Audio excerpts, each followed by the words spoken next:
dames, mesdames et messieurs, vous êtes branchés sur Congo France Télévisions pour cette grande édition, à savoir la grande émission Podium du Peuple, une émission qui vous ressemble, une émission à la fois informative, mais aussi éducative, parfois une émission de gaieté parce que nous échangeons tous les sujets et entrées à la politique de notre pays, na social et na biso, na économie, na sécurité. Et puis, na culture, parce que tu échanges dans la noce, c'est le podium de tout le Branabino. Beaucoup d'art, Louchage télévision, d'accord.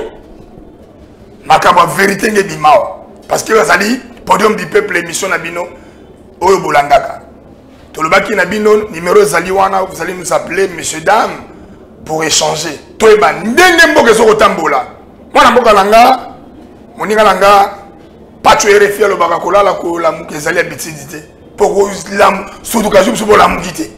Mais, qu'on vivre bien, décemment, qu'on ait accès à soins médicaux, qu'on ait gratuité et enseignement, on est allé moboko, ou mboka ya malunga, et qu'on tambola. Mboka malunga, peut qu'on tambola na état des droits. État des droits, l'axi, et ça te yo, zali, aussi micro, bani ko finga bateau.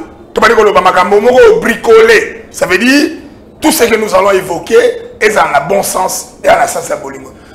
Messieurs, dames, le retour sur Marbébélé, tu es bien que mon amboka Kabonda a déjà la prison pour na propos et avant ça qui pour na à l'endroit ya Bokonzi Amboka. Est-ce que dans ça la chef politique de la live mon amboka DG Didi Dipumba alors bien est-ce que dans ça la chef politique tous les alliés parce que tu es bien qu'on a besoin d'un Africain va créer un opposant tous les alliés une maturité politique à mon amboka Jean-Marc Kabundu tu es bon en mission à l'élo tu reçois la paix sit-in au bande on a besoin il y a ministère donc il a pro ministère laïque protestant au basala qui pona ko yamba mon amboka Anthony Blinken Wazali secrétaire d'État il y a États-Unis d'Amérique au ya qui pona ko solana mo konzamboka ko yeba ndenge nini donc ko réduire sensiblement insécurité dans le groupe aux alliés qui sévit désolation ma casse dans la République démocratique du Congo.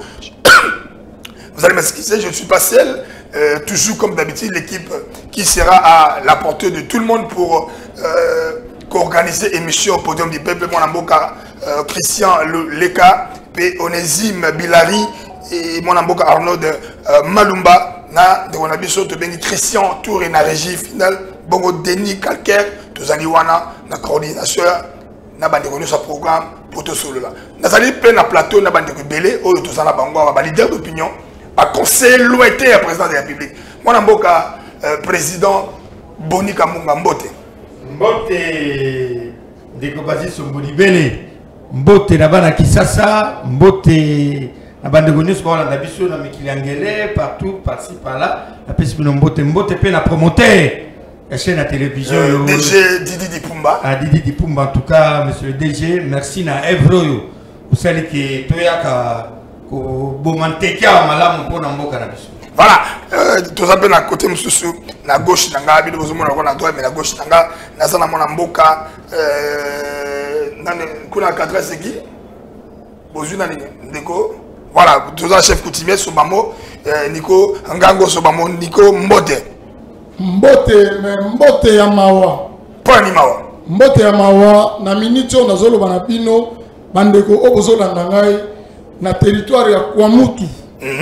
Mwana mai ndombe. Na région ya mai ndombe ba uti ko boma bongo 11 policiers au gouvernement tindaki ba bomi bango lelo et puis na mboka Ngambomi mokulu ezali ya kusakana te bandeko na ngai ya plateau ba bimi ba kimi.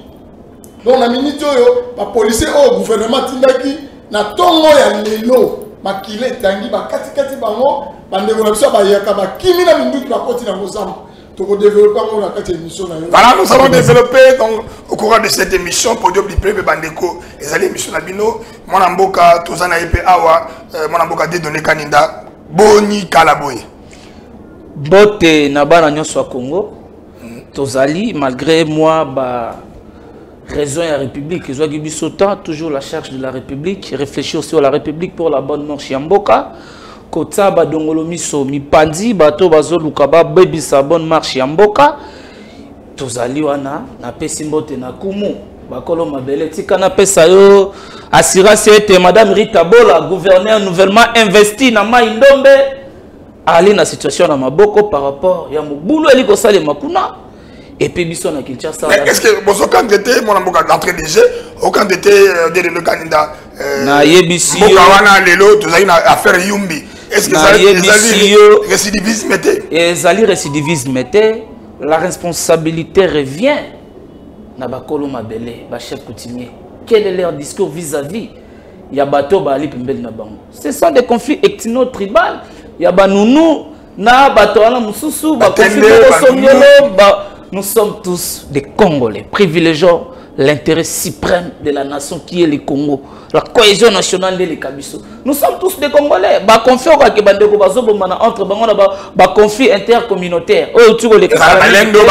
na province ya Kasai central entre Balulua na Baluba eli makambo moko teke et pesa biso esengo to ko sepela nango te bazana kimia to ali be na mokonzi moko ekolobe moko qui est la démocratie du Congo gouverneur na biso ya mboka wana ya Maindombe parce que Maindombe je vais vous souligner que madame nanga pas ali mona Maindombe donc banunu bobangi na inongo est-ce que madame Rita Bola nouvellement élue a la capacité de gérer aïe qu'on relever des défis belés sur le plan infrastructurel, infrastructure sanitaire, routière, sportive et à la province nouvellement démembrée. Il faut batombo la yango na baraya ba province mususu que koyoka ba conflit wana ezalié na batu moko songolo ba leader moko ke baluka ba bimaka ba leader côté kuna na Kinshasa baza ba impopulaire.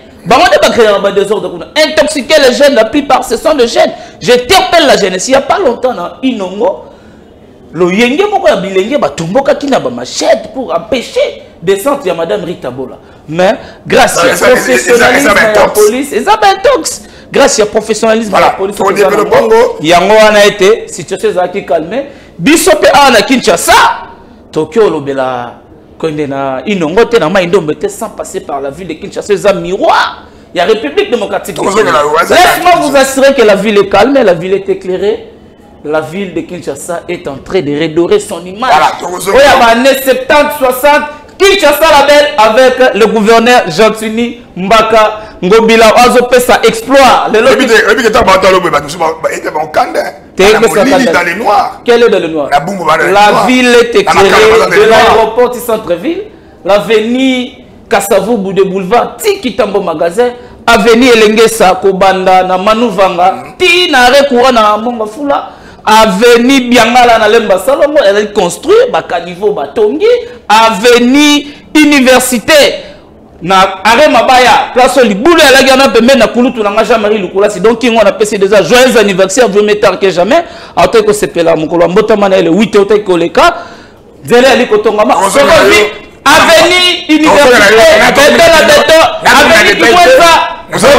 avenue Victoire na kwa na rond-point Victoire liboule munene tonda kiona vraiment gentini ngobila ba kinois ba pesio merci malgré ta coup civil malgré Banyongo, batikela ye pas prédécesseur dans le foot. Parce que ça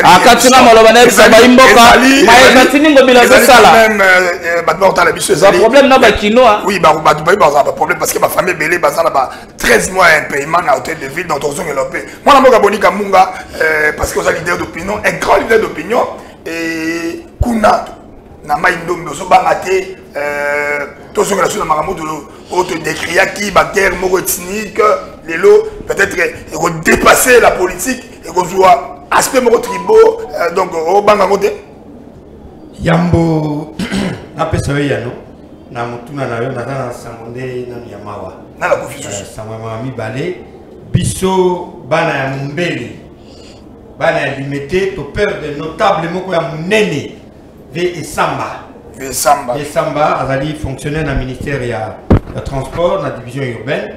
Azab moi na Mumbele, vient de Mumbele. Kadra biso ngana ke lutendele. Na ke lutendele na kem benzale. Yem ta fouté la même na batike. Donc le Mumbele est en deuil.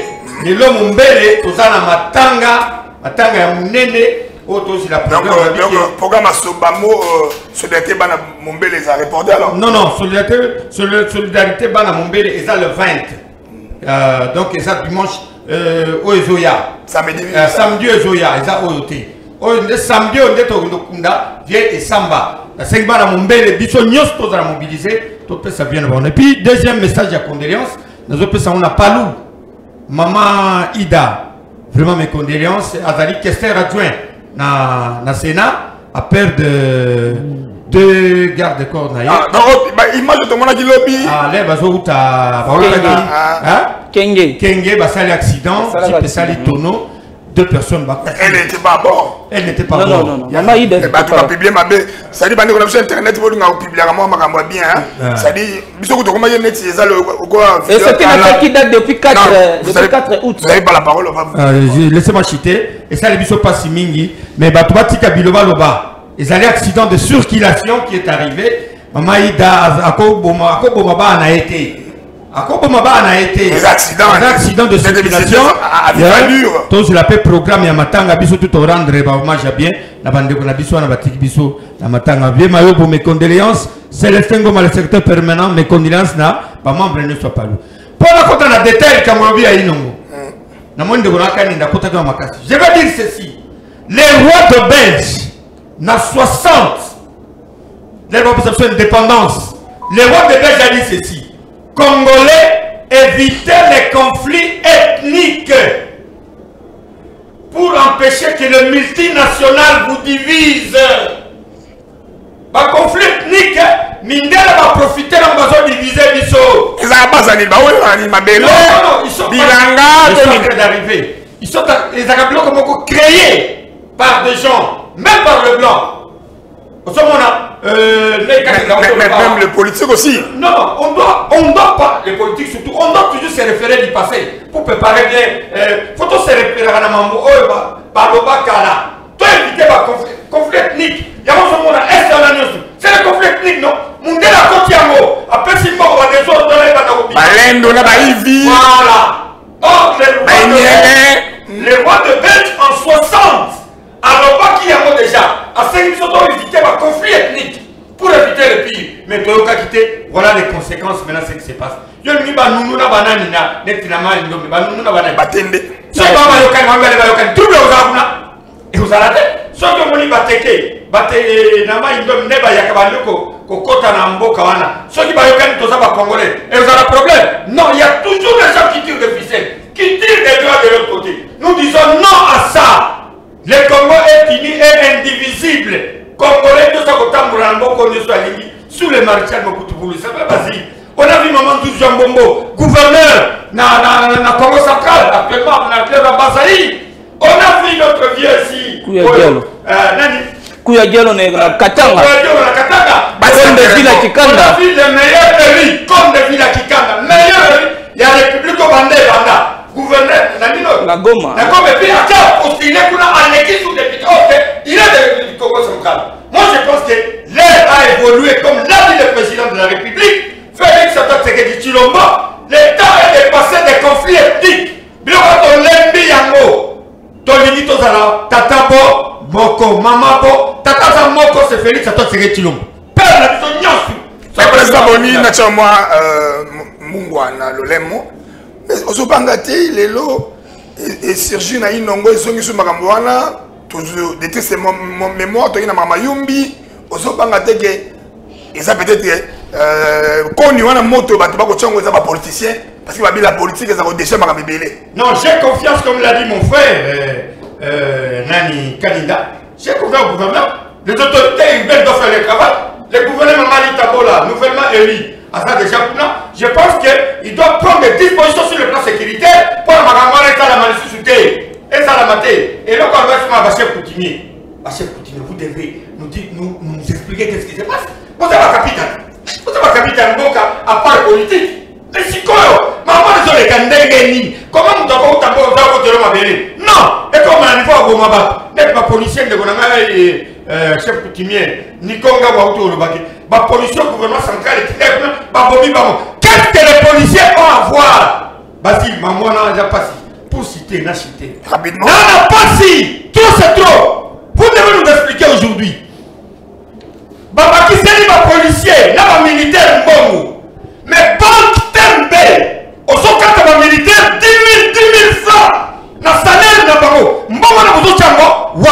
Monsieur le ministre de la Défense, monsieur le ministre de l'Intérieur, je vous informe, parce que dans la policier, dans la bien, parce que dans la policier, 10 000 dans salaire, dans la banque, parce que dans la militaire, 10 000 dans salaire, dans la banque, Mbawana, la banque, ils ont 4. Ils ont qu'elle comment vous habitez ma belle? Vous payez quelqu'un 300 000. 300 000, un capitaine à 300 000. Vous avez 10 000, Yannick, de deux. Donc, on dit matin, ministre de l'Intérieur, ministre de la Défense nationale, soldats, nous sommes battus, policiers, nous sommes battus, policiers, nous sommes battus. Donc, c'est quoi? Comment dotation? Je dis bien, dotation policière. Bataka de Malombois, Tilalo, n'a pas doté policier de la ténité. Ni la boxe. Merci, président. Vous avez chef de l'État. Voilà. Monsieur le président de la République, nous demandons votre implication. Parce que quand on va policier, on va surtout Tembe. Je l'ai dit à toi. Ce que vous dites, bientôt on va payer les militaires. Président de la République ou bien ministre de l'Intérieur, pour qu'il faut vérifier. Merci. L'homme n'a rien de nous. L'homme n'a rien de bulletin de paye. Il y a un policier là, un militaire. Jamais ça demain. Arrêtez d'arrêter. Quand on va 10 000 là. Merci. Merci, là c'était les coups de gueule. Rappelle toujours à la troupe. Rappelle toujours à Bakonzi Mboka. Merci mon Mboka président Boni Kamunga ou la majorité populaire. Nenga rappelle parce que dans le bar toujours pas de bolingo. Bisso, pas d'idée d'opinion. Bisso va prendre sango. Toi ali ba chef de garde de la démocratie. Et puis toi ali ba syndicat na bien ba policier. Omoni Boni, omoni Nango, omoni Kaninda kokanga ete. Yende moto koloba risque péril. Tabaka ma koloba wa. Aboyo ko bona bonyo yo to na manana yo. So manana katango. 10 000 fois oso katako pour que ça biso. Tembe. Donc il y a un micro, toi tu l'as pourquoi est-ce que ça frais bancaires. Même sur les frais bancaires. Na Access Bank. Oso katako bon là pourquoi ba 10 000. Donc on s'est rappelé sous bande ko na biso ayumbi boza la calme baninga so yinongo maindobe wana bo babo frère nanga parce que ngala bali monunu mona bolobo wana bo babo frère nanga kimezala mona mboka Nicolas Ngango Sobamo boni mabe ko leka kuna parce que mto bimisango bimise au padi poke est-ce que zali mama Rita ala maîtrise ya makambote to nan parce que ala be kuna ko travailler na gouverneur de la ville de Kinshasa, Chantini Ngobila. Est-ce que, comment la présence d'elle, parce que raisonner ma gamme, monaka? Ndeko Sombodibele na kanisi. Depuis ça, Congo, ndenge omoni na ye awa tozaki na réunion moko na 7h pour na likambo wana. Tosi toyebi. Mais babe bandeko na yo wa. To mais bateki kwa mutu tili tokei kuna nyoso tuta ndeko na ngai. Na lobi boye. Toza ko senga na bino. Na Assemblée nationale, na Sénat, tosi toyebi commanditaire ozo sala ba musala wana po bato bakufa milimo bandeko na bateke bakufi combien batumbi carré ya chef de groupement ministre de l'Intérieur bonsoir likambo mais on vous acquise aussi les chefs coutumiers donc il y a pour attiser le feu mon amboka eyebani na kati ya mboka na biso ba soki ngai lelo nazana na mboka na bengi yo sombo ekolo mususu oye na mboka na ngai pona kokata bilanga na sima mikolo obalukela ngai olo ba mboka one komi mboka na likambo tozo kufa na ngo na bandeko na biso bayaka tosi toyebi ba commanditaire toyebi na mikolo zoya baza ba politicien toyebi bino. Dans le même police moto, et comme série 11 policiers, dans mon colomo, on bomi. Ça comptait par civil, on va koufi. Non, on va bomi, on va ngamomi, on va kimi dans ma chambio. Si on va komi, on va moke sili, on va kimi. Bato bazumi nduki, on va koti zamba. Yebi sanga son, on va kozalame. Bino, soit disant boza ba leader ya mais bokende na côté na bino côté ya mboka na bino bokimi mboka na bino bolingo tia mobulu bobilisa yumbi bis toyebi bino tokodenoncer bino. Voilà, merci beaucoup de dénoncer bango. Tout ce que nous avons fait bouger était tout ce que nous avons parce que et bandé mta bandaki si je wana isaika kaboka ki boto bana sikoyo vraiment makambo ya mwana mboka Jean-Marc Kabunde wa Kabunde to bengena ni Kabunda wa Kabunda to Kabunda Kabunda. Bon ndeko sombo dibele kalaka mbaki sasa kala plateau na yo oyo na yebisaki yo boy na lobi bokonzi ya mboka basakana kana ete aza moninga na yo te azali moto pamba pamba te azali mokonzi ya mboka il faut ko tosaye ozana ba propos moko koloba pona ko batela mokonzi ya mboka ezate obimi na media est-ce mokonzi ya mboka faut ba tosa betela maboko non soki mabesali ezanga opposition soki mabesali to koloba entourage ya mokonzi ya mboka po mokonzi ya mboka azaka ye moko te mokonzi ya mboka azaka na bato baza pembeni soki tomoni mabe moko ezali tokoloba mokonzi ya mboka keba na bato baza pembeni na yo baza kotinda yo na nzela ya mabe yango omoni ndeko na biso monoko ebetaki ye libaku abungi njila abungi nzela ake kokwaya na mbeba président ya république kuna na kati kuna aza te mibeko nde batie yo mibeko ya maloba oyo olobaki batalisi yo yango esengi na yo okenda kopema okona mboka niko sobamongango bato baikebe musu bakoloba na bako réfléchir na autrement balobi président Félix a créé opposant na ye na propre famille na ndenge ba Mobutu ba créer ba Kengo Adondo ndenge ba mwana mboka Kabila Kabange a créé Kamere bato bazolo bakala bongo ezali droit na bango quand même Ndeko Sombo Dibele ngalo to saki na Brazzaville na général Nyakekele oh que je salue général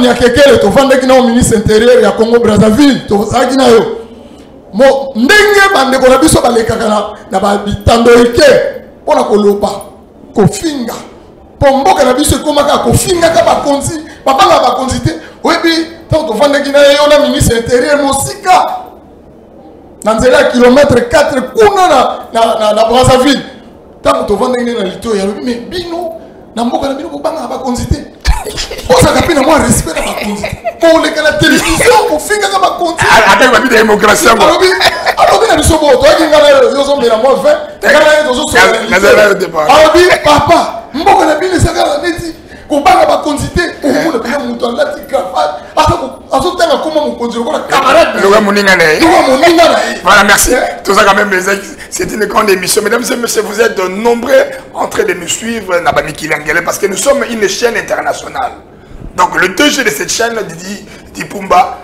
a créé cet horizon pour te émettre partout bon on a besoin de internet dans le monde entier s'il y a des remarques à faire soit ma suggestion bon numéro zaliwana placardé na télévision na bino na bandako na bino na bapoto na Égypte partout bo andi na monde entier bo kolanda émission na biso ndeko dio ne kaninda to benga nani Kabundi wa Kabundi ukolo ba Kareminier desuter ya ba pina ba tout parce que balobi akei makala mais ba koya ko charger na bato a trouvé bon décision méchante ba de belé est-ce qu'aujourd'hui to kolo bagé la politique azo appuyer justice to justice za libre ensemble ça nango ya ko tinda mona mboka Jama Kabundi sous mandat de réposition la justice elle reste indépendante na ndenge ba tangi sur la lettre ou pas sur la lettre non sur la lettre et dans la pratique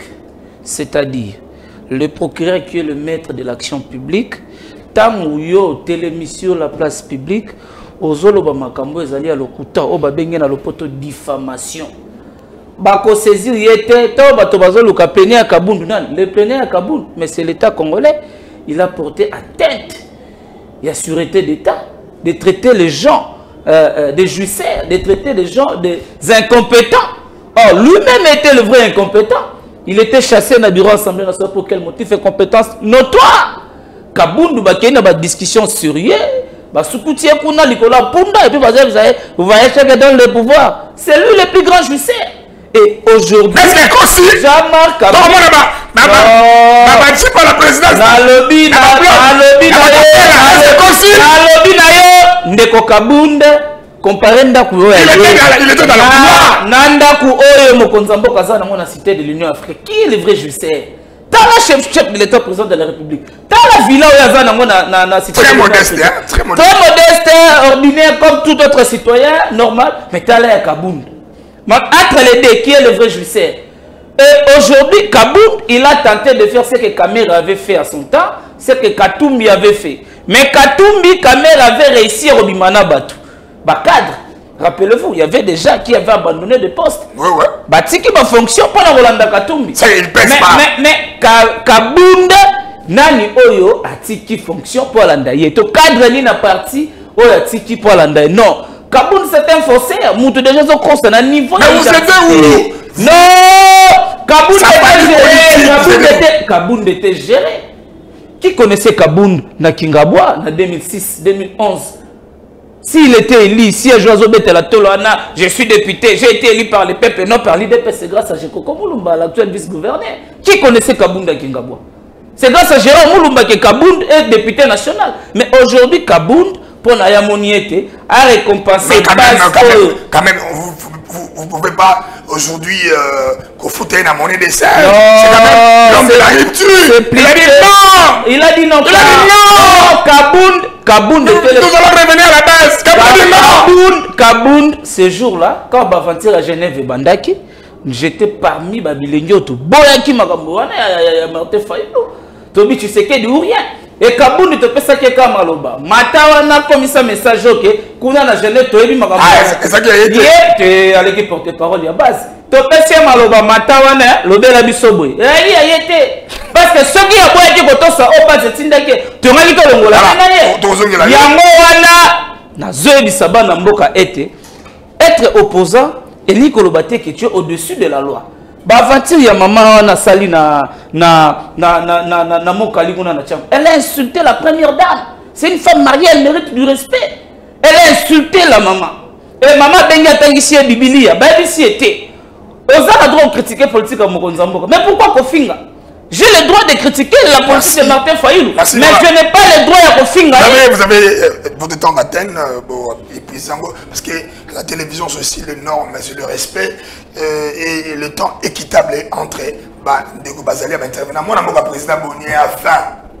Je suis basé à Kalagé, au Mobutu, comme ça, est-ce que vraiment Kabound, il est vomi dans la famille à opposition, tel que l'IDP, signe sacré, tous les systèmes? Est-ce que justice, ça sert malade? D'abord, non, répondre. Mais je persiste et je signe.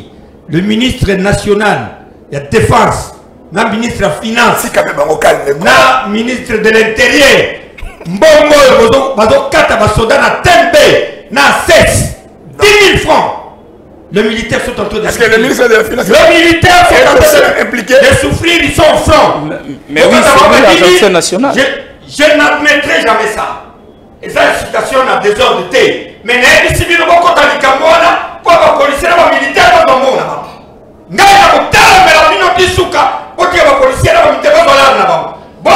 militaires, les militaires, les policiers.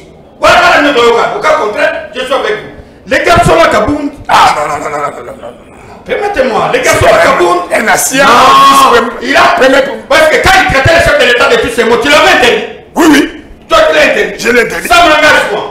Les garçons à Kabound. Ça m'engage, c'est quand même ça m'engage moi, Baptiste Tomboli Bélé. Karakengouma, laissez-moi parler. Tu touches à Félix, tu nous touches nous et qui moi. On a mal mon Godard, mon Godard, il a dégalé mon Godard. Regarde maintenant, on va dire aussi, je suis Godard dans le Godard. Mais il y a Balbagi au touché.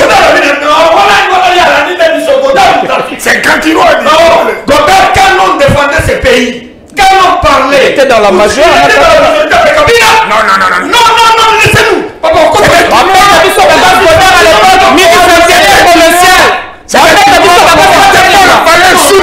Laissez-moi. Quand il y a une alliance entre FCCK, Félix a majorité pour pouvoir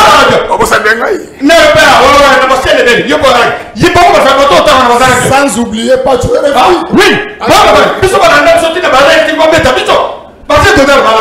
ils étaient dans l'institution de FCC. Laissez-nous tranquilles là.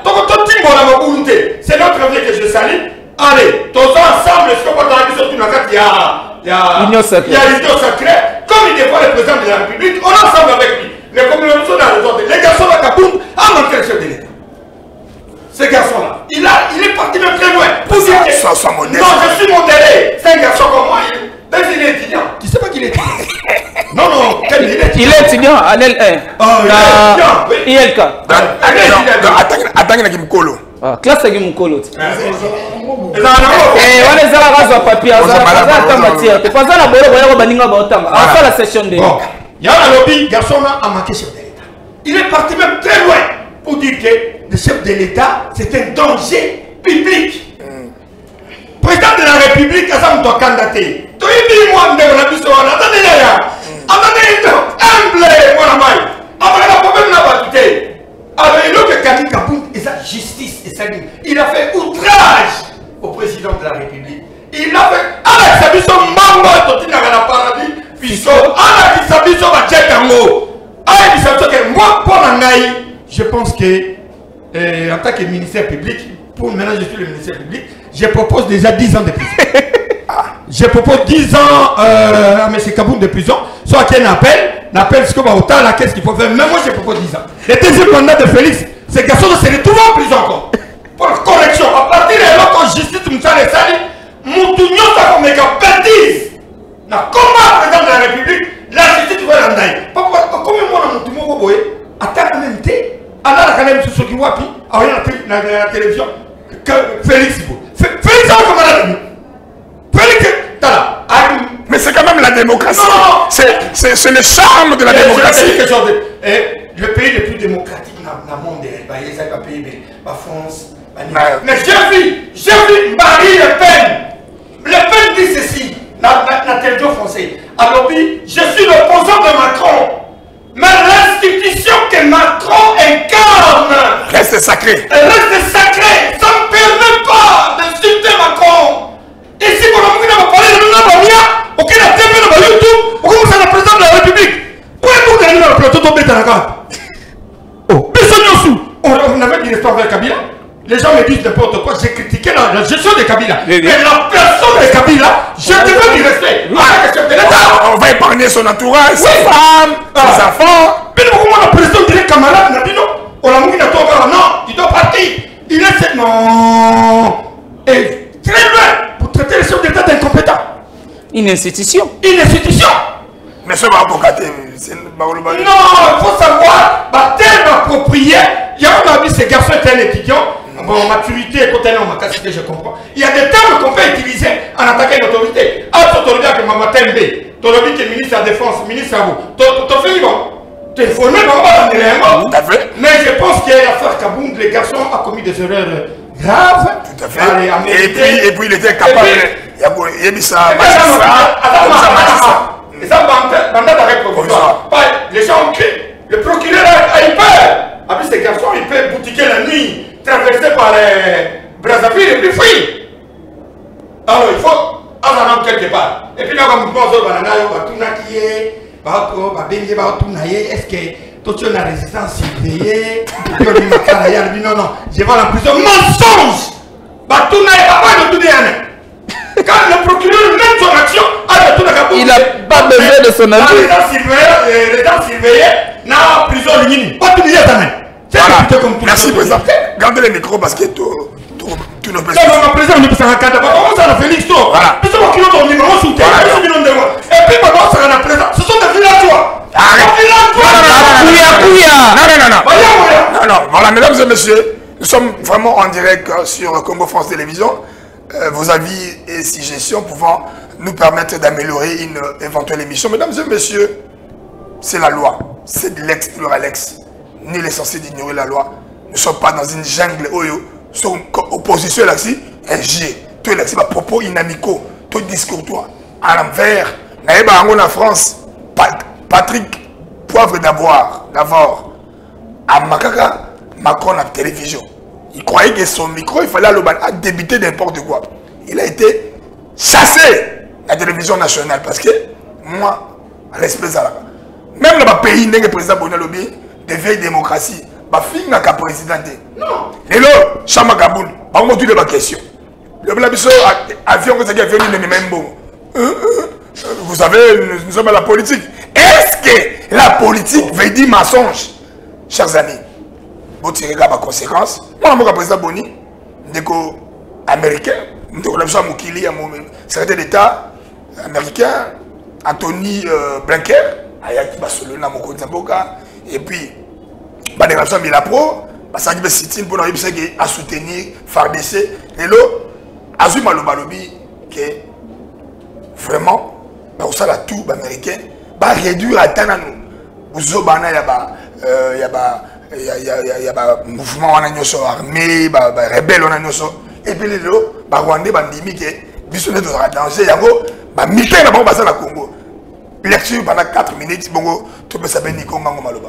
Donc pour moi c'est un plaisir à ma casse pour que diplomatie il y a président de la République et comme il faut porter vos fruits nango. Même secrétaire d'État américain avant secrétaire d'État américain c'est le moment déjà. Vous êtes congrès, vice président congrès il faut sanctionner les Rwandais. Ça c'est l'américain va faire la distraction. Va faire la distraction puisque déjà le vice-président du Sénat américain qui a le plein pouvoir, dans le pouvoir de Makassi, il a le droit de veto. Alors déjà qu'on doit sanctionner les Rwandais. Et présence, il y a grand prêtre Poutine.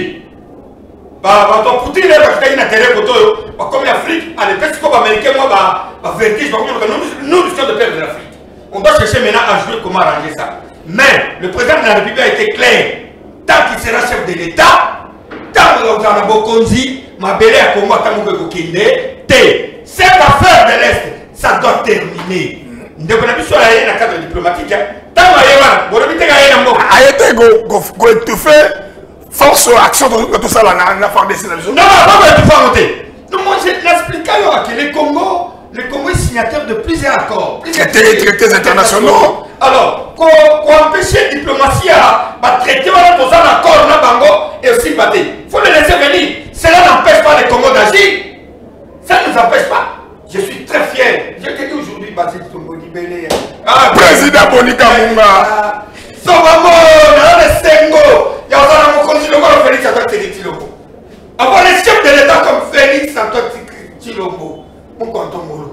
Il a dit clairement, Kagame, personne n'a osé, pendant 20 ans, personne n'a osé lever le ton, dire à Kagame qui est à la base de l'instruction au Congo. Mais Félix a osé, il a dit monsieur c'est toi, Kagame, petit vertige. La quête de vertige, c'est toi qui est à la base des trésors de la pays Nangaï. Président de la République. Nzamba Pangola. Congolais va Simano. Et j'ai dit aux Congolais aujourd'hui, sortir la minute de soutenir M. Félix, vous allez voir le Congo va complètement changer. Pas la vision pour ce pays. La distraction comme Baba et Kagame a fait sa bâtonne. Tout le monde va pas hélicoptère et bon changement minéralité. Bamonisco. Hélicoptère et Kiti. Allez, Baba Tigri Nuki. Allez, merci. Moi je pense que l'ère nous devons être ensemble pour soutenir le président de la République dans toutes les actions qu'il est en train de mener. Voilà, merci. C'était le coup de gueule, hein, un rappel à la diplomatie agissante du président de la République, mais aussi un rappel il y a force, qu'on concentre ma force, qu'on coordonne l'esprit de la mission. Moi, je chef coutumier. Tiens, maintenant, Malouri, mon Kilimando, mon Kilimando. Mokili makambo nini na ino ngoa mboka na ngai nini na mai ndombe mboka sombo dibele mboka zila lingete mwana mboka on a ika kriya ba teke po tolo ba français bazo yoka te tolo ba anglais bazo yoka te lingala ba niku to yoka te to daka na kiteke mais na bi lelo et enfin kombo ya Rwanda kombo tangama kombo ba monisco ba bi Rwanda. Oui, biso, parce que voilà, un grand diplomate, ça y est, Anthony Blinken, parce que tout. Est-ce qu'ils allaient poudre aux yeux pour tout faire biso, tout à l'indénié au lectionnaire de Makolo Mabele. Ndeko Sombo, pour Nangaï, secrétaire général, il y a les États-Unis d'Amérique, ailleurs. On a surtout une distraction sur Bolibé. Bisso, Congolais, Koufa. Chaque jour, dans la net de l'élo, dans la Kwamutu, 11 policiers Koufi.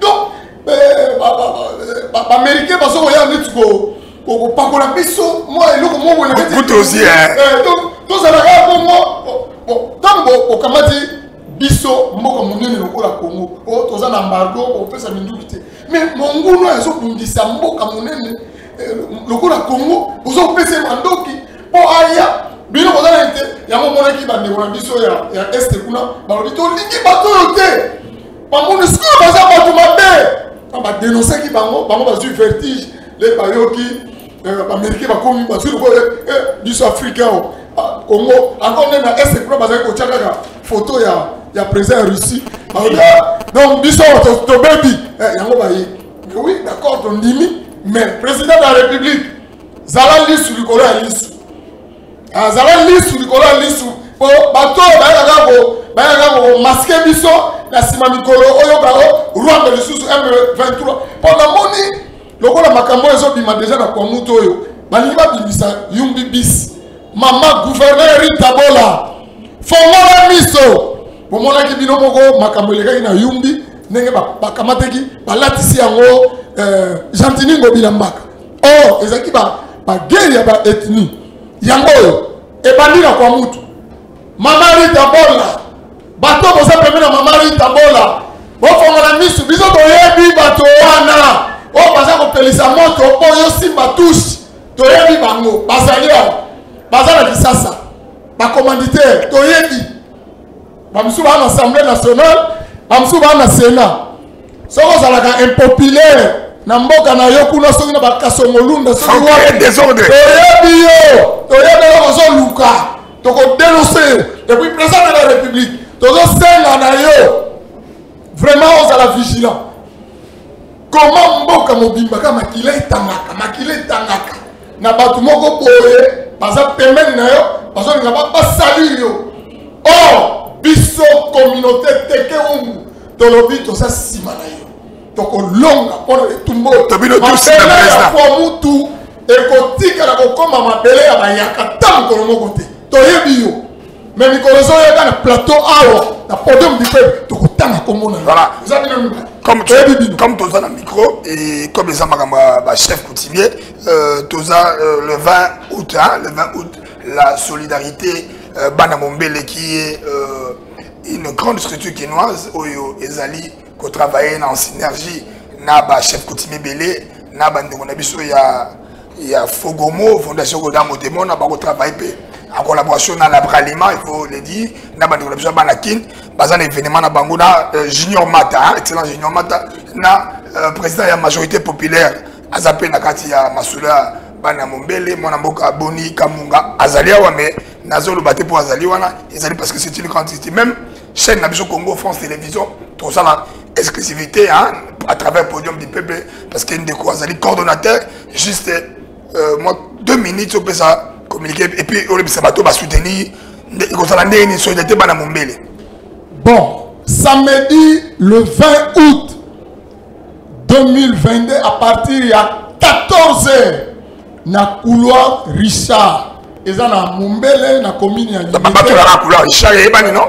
Ebani makasi so kotika même 12e rue même entrée Capella tout nga nazo kene lebo tant ba ozo tanga. Mais voilà quartier président de la République. Quartier présidentiel. Ba quartier on a ba bunde pour na lelo Fachi. Mais Fachi a une couloir wala. Président Félix. La musique va remettre tour. Atakoya na abeti tour abimi. Eh lelo ba moya. Abimi na ngalema maman ngalema butulu banku ko circuler le maman tazo osomba masangu na parking ya Mombele. Donc les fêtes il y a pas dans Mombele 15 ans depuis création ya solidarité ba Mombele biso na Mombele to za kanamiso ini Mombele quartier présidentiel. Cordon na biso ba za cordon na biso awa. Ouais cordon on s'engate ba Mombele na pesi merci mingi na ba pui total oyo bandeko na ngai ya majorité populaire baza tielo boko bandeko na ngai ya son excellence Junior Mata que je salue à l'invitant à moni na na WhatsApp alobi akotika te il faut soutenir eloko wana vraiment na pesi bandeko nyoto ya bana kini malgré tout bana kini ya groupe ya bana ya matonge so tali non je te retire la parole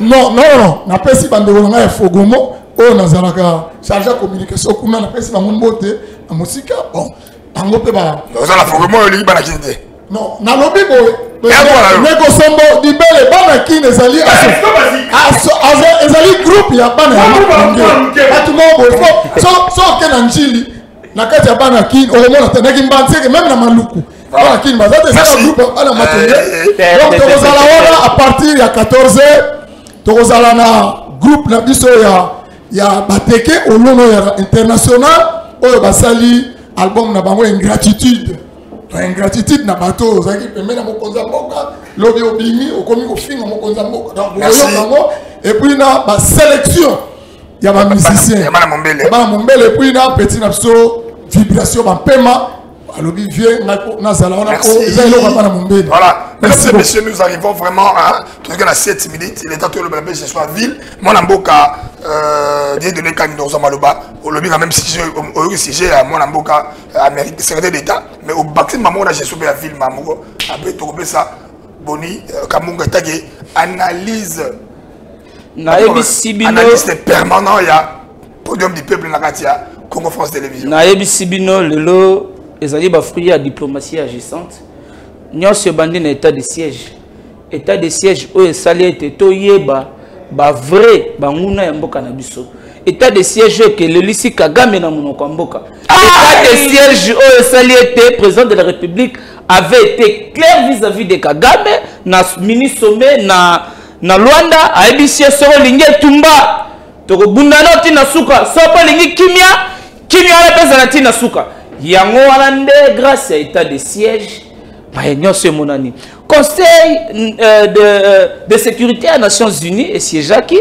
ba reconnaître qui Rwanda comme ba agresseur numéro 1 ya mboka na biso toka qui même porte-parole na bango a tenté de tenir des propos et déranger qui biso les gouvernements responsables ndenge bazali ba réagir ça qui dit kotaka ba expliquer qui toka qui souhaité envoyé spécial secrétaire d'État américain alaki na mboka ya biso Congo pona koluka kofandisa o babengi masolo ya diplomatie non les américains ba ko étouffer te bayebi ete nini ezosalema na mboka na biso eloko ezobangisa bango rapprochement Russie Afrique bamonaki ete Russie akomi koluka azwa baali ebele ya Afrique yango wana États-Unis tellement lisu nezalaka na Congo yango na Congo ntango baye wana mokonzi mboka pa ebisi clair alingi susu bosoto kuna te na kati ya ese mboka na biso ke bandeko na biso baza victime ya makambo ebele ya ba viol ya ba tuerie koboma ba mama ko violer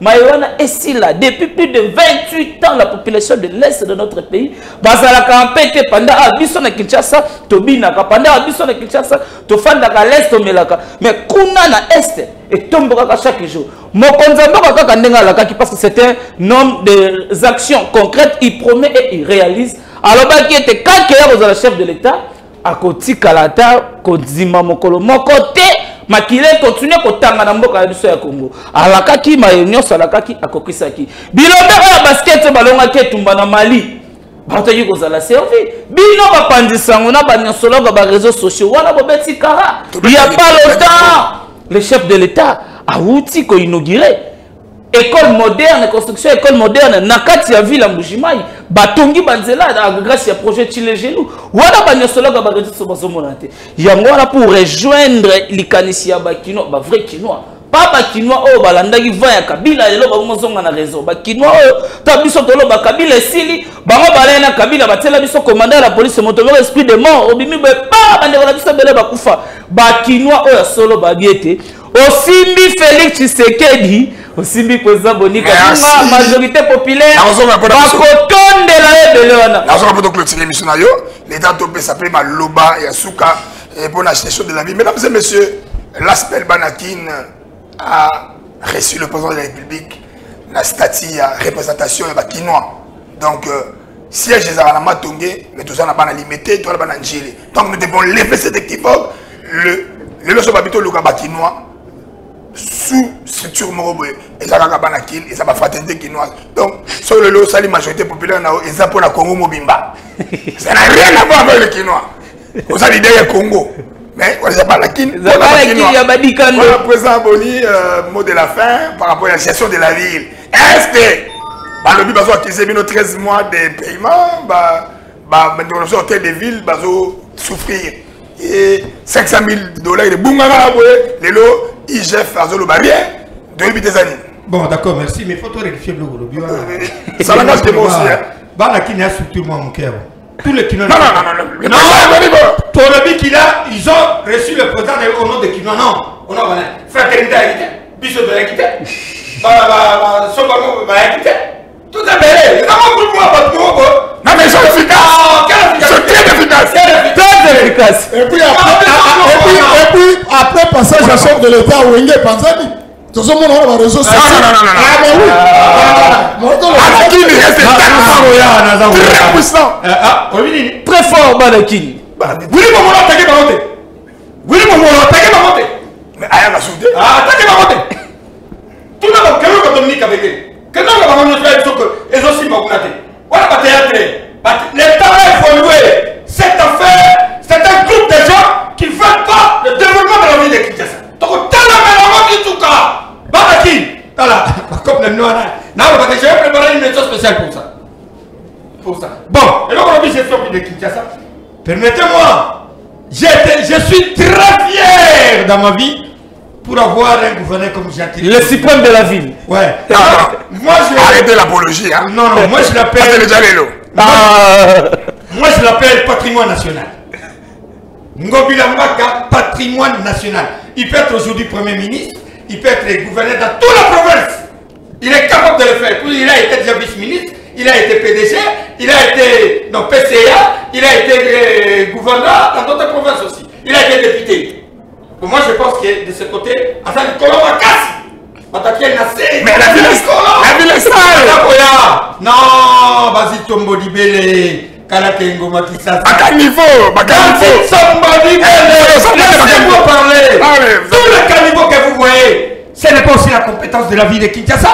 Il faut que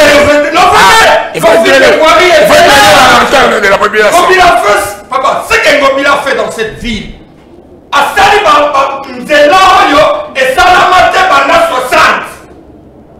En réhabilité, avant qu'on réhabilite Mikem, Nazata Kosala, Bandera et Salamate Banda Kongo et Banda. En point de désengagement, donc. Ouais. Oui, bien, on a autant de Bandera, des fois, il y a des Manatanga.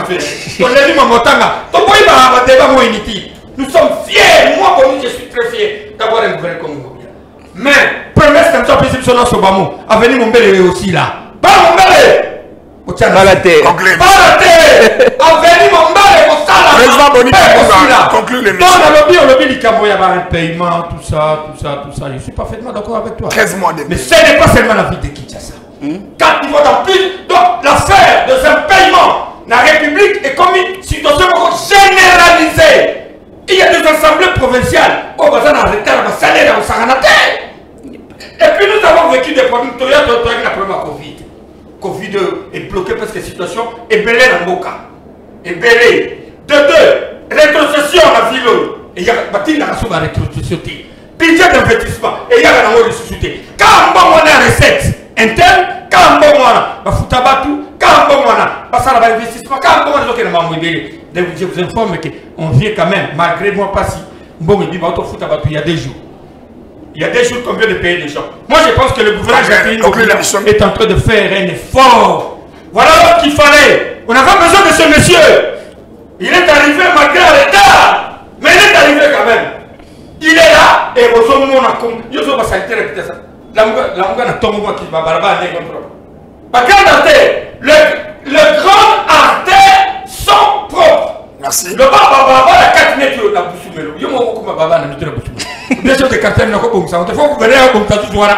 Éclairage public à tout voir maintenant. sommes dans les noirs. Mais ça n'a pas existé. Merci. Avenir Bongo, ville de Ndopela. Le nom de Ndopela, Avenir Bongo. Merci, Président. Pour moderniser Avenir Bongo, on a côté la bino, il y a côté pour la bino. Nous sommes arrivés à la fin de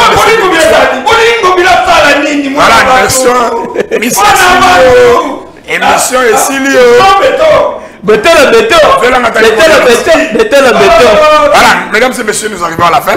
Rapidement, un mot par rapport à l'action à IGF. Tout le monde dit IGF a Kanga Makasi, hein, IGF. IGF, vraiment coup de chapeau, mais dans la ligne, affaire à 500 balles. 500 000 il faut qu'on t'en c'était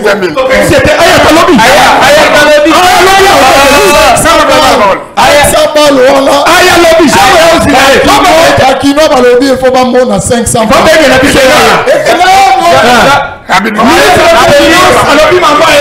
dans le lobby, s'il y a quelqu'un au IGF a félicité le rôle Chantini Ngobi, la ville, je crois bien l'argentier provincial de la ville, province de Kinshasa, était devant la représentativité provinciale. Merci. Avec expliqué, avec beaucoup d'arguments, et tous ces députés-là, plateau de télévision, ils étaient sans arguments.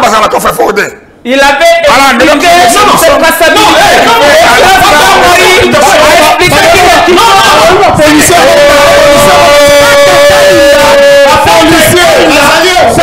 En train de dire c'est le ministre des Finances Jean Moïse était devant la représentation provinciale. Les autres font des motions. Oh oui, ils n'ont pas eu de l'initiative en motion Timi.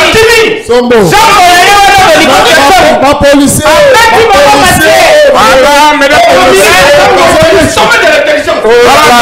Merci mesdames et messieurs. Ça c'est le podium du peuple. Vous êtes nombreux en train de suivre cette émission. Tout comme Nasuga émission. Tout le rendez-vous les Alikaka Moko le 20 août. Donc 15 ans il y a solidarité Bana Mombele na Gouzala. Donc tout ce qui est mon coordonnateur, directeur de programme, directeur technique, pour assurer ma caméra bima. Ote caméra bima te Joana bima pour et c'est la grand événement aux Ali. Et puis tout le événement ils a sous Moko président Ayaki na cité Kotara. Donc, Kota Motemona, très fort,